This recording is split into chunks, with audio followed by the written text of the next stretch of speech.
सह्याद्री रक्षक न्यूज चॅनलमध्ये मी आज सर्वांचं स्वागत करतो। आज आपण पंढरपूर तालुक्यातील भोसे या गावामध्ये आलोय। या ठिकाणी आमरण उपोषणासाठी महादेव तळेकर सर व त्यांची टीम गावकरी या ठिकाणी आमरण उपोषणाला बसलेत। याचं सर्वात मोठं कारण कोणतं आहे हे आपण त्यांच्याकडून जाणून घेणार आहोत। ज्या ठिकाणी मुलं घडतात, पडतात आणि परत धडपड करून शिकतात ते विद्येचं माहेरघर म्हटलं जातं। आज जिल्हा परिषदेची शाळा म्हटलं आणि खाजगी शाळा म्हटलं की त्याच्यामध्ये असणारी तफावत आपण पाहतो। आज AC रूम असणाऱ्या शाळा आहेत आणि या भोसे गावामध्ये लोकसंख्येचं गाव असणारं सर्वात मोठं बाजारपेठ आहे आणि या गावची अक्षरशः शाळेची दुरावस्था जी झालेली आहे त्यांच्याच तोंडून आपण ऐकणार आहोत। महात्मा गांधीच्या जयंतीच्या दिवशी आज आम्ही सर्वजण ग्रामस्थ या ठिकाणी उपोषणाला बसलो। त्याचं कारण असं आहे की रानमाळा आणि दिवाणमाळा भोसे तालुक्यातल्या ज्या शाळा आहेत त्या शाळा दोन्हीही पाडून जवळजवळ 2 वर्ष झाले। त्या ठिकाणची जी मुलं आहेत ती मुलं झाडाखाली, बाहेर अंगणामध्ये आणि तसंच शेडनेटनं बांधलेले ती गणपती बसवण्यासाठी तात्पुरतं जसं शेड केलेलं असते त्या शेडमध्ये राहतात। तर काही शाळांवरती तरी ती चवळ वगैरे टाकून काहीतरी करून लावलिजाव करायचं काम यांनी केलेलं आहे। तर ती अर्धवट असलेली बांधकामं आहेत। आज त्या ठिकाणी असलेल्या लहान लहान मुली आहेत छोट्या छोट्या, त्यांना बाथरूमसुद्धा अवेलेबल त्या ठिकाणी नाही। तर एक दिवाणमाळ्यातली तर शाळा अशी आहे की त्या ठिकाणी एकच 10 बाय 12ची खोली आहे, पत्र्याची बांधली आहे, म्हणजे अशी तात्पुरती त्यांनी करून दिली। त्याच्यामध्ये अंगणवाडीपासून 4थीपर्यंतचे 5च्या 5 वर्ग एकाच ठिकाणी भरतात। तिथं फळासुद्धा त्या मुलांना बघायला मिळाला नाही। 2-2 वर्ष झालं त्याला फळा नाही, खडू नाही, काय नाही। मुलं शिक्षक आपलं त्या वहीवर डायरेक्ट शिकवायचा प्रयत्न करतात। त्यामुळे आम्ही 2-3 वेळा भेटलो, ग्रामसेवकांना फोन केले, वरिष्ठ अधिकाऱ्यांना फोन केले, पण कुणी त्याची दखल घ्यायला तयार नाही। तसंच ते दिवाणमाळा पाणीपुरवठा योजना म्हणून आहे, ती योजना 3-4 वस्त्यांना पाणीपुरवठा करण्यासाठी ज्या ठिकाणी खारवट जमिनी आहे, ज्या ठिकाणी पाणी खारं आहे त्या ठिकाणसाठी ही योजना आहे। तर त्या योजनेमधून तर पाणी कधी गेलंच नाही, पाईपाच गायब केल्या, फक्त टाकीन विहीर बांधली, बाकीच्या पाईपा गायब, सगळंच गायब केलं।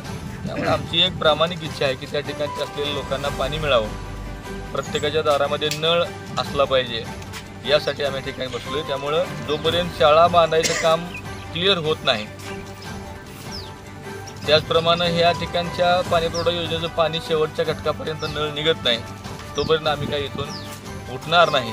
आजपर्यंत तर आज दिवसभरामध्ये कुठलाही अधिकारी या ठिकाणी आला नाही, पण आमची दखल आमचे स्वराज्य प्रमुख छत्रपती संभाजीराजांनी घेतली की येत्या 7 तारखेपर्यंत किंवा त्याच्या अगोदर या ठिकाणी येऊन CO आणि कलेक्टर साहेबांना बोलवून याच ठिकाणी या मंडपामध्ये ते या ठिकाणी मीटिंग घेणार आहेत। त्यामुळं तोपर्यंत जर झालं तर ठीक, नाही तर ह्या गोष्टी फक्त आमची सर्वांची मागणी एकच आहे, ज्यांनी ह्या चिमुकल्यांचा हाल केले त्या कॉन्ट्रॅक्टरवर, त्या अधिकाऱ्यांवर कारवाई तर व्हावीच, पण ही कारवाई होत असताना संबंधित शाळांची कामं तर पूर्ण झाली पाहिजेत आणि दिवाणमाळ्यातल्या आणि परिसरातल्या लोकांना घरपोच पाणी मिळालं पाहिजे। यासाठी योजना आहे, ज्याच्यासाठी योजना आहे, ज्याची पाणीपट्टी आपण वसूल करतो त्या लोकांना किमान पाणी तरी मिळाले पाहिजे, त्यांच्या हक्काचं पाणी मिळालं पाहिजे। यासाठी आम्ही सर्वजण आमरण उपोषणाला या ठिकाणी बसलो। मागण्या पूर्ण होईपर्यंत आम्ही उपोषणावरून हटणार नाही।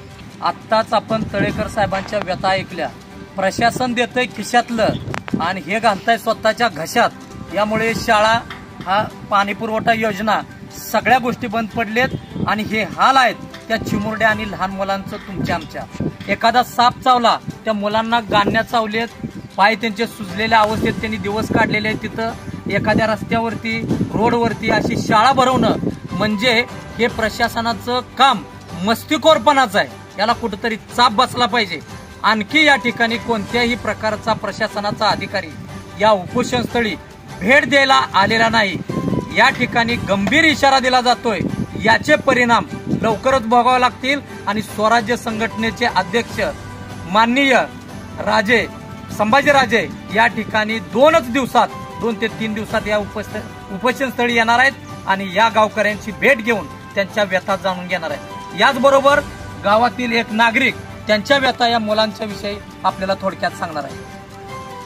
मी रामासरडे, रानमाळा जिल्हा परिषद शाळा प्राथमिक शाळेच्या पालक या नात्याने मी उपोषणाला बसलो। कारण गेले 4 ते 5 वर्ष रानमाळा शाळेची एवढी भयानक अवस्था झालेली आहे की मुलं त्या पाडायच्या अगोदर सगळं पाणी आत गळत होतं, पावसाचं वरून धकलं पडत होतं, तेव्हापासून मुलं बाहेर आहेत.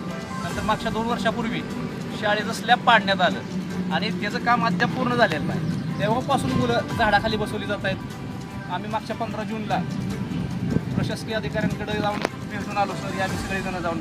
तर आम्हाला एक तात्पुरतं शेड बांधून देण्यात आलं की जे जनावराला बांधतो तसं गणपती शेड. हां, शेड नेटचं, आणि त्याच्यामध्ये आमची मुलं बसतात सध्या.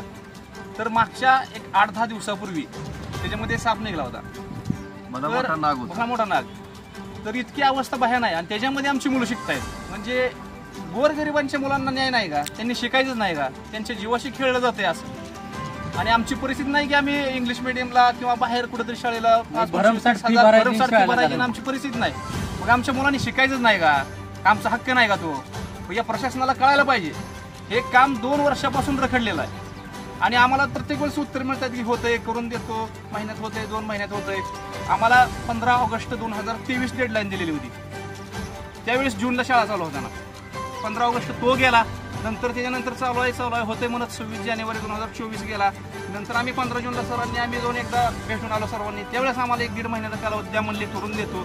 तिथून पुढं 15 ऑगस्ट 24 तो पण गेला आणि आज आता ऑक्टोबर उजडलाय, 2 वर्ष होत आले तरी अद्याप शाळेचं काम पूर्ण नाही.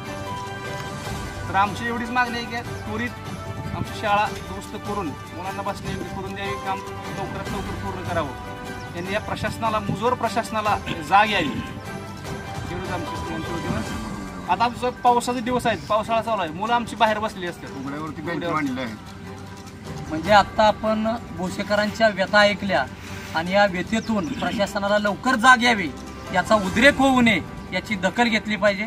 कॅमेरामन संजय कारंडेसह मी अशोक